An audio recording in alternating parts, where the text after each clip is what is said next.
see that one coming. Old-fashioned? Maybe. But you know, I could really live with something boringly predictable. Like this wheel. Doesn't just go left or right. It gives me control over what happens and when. Music, volume, phone, cockpit design, and even these little shifters, which let me decide how much energy I recuperate when I slow down.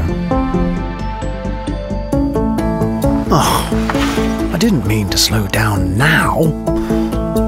The multifunction steering wheel and digital cockpit in the ENYAQ IV.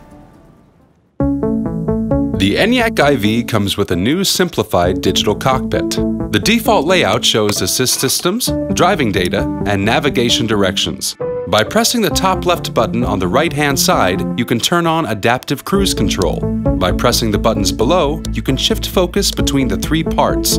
The top left button on the left side activates LoRa, and you can adjust the volume using the touch bar below the infotainment screen.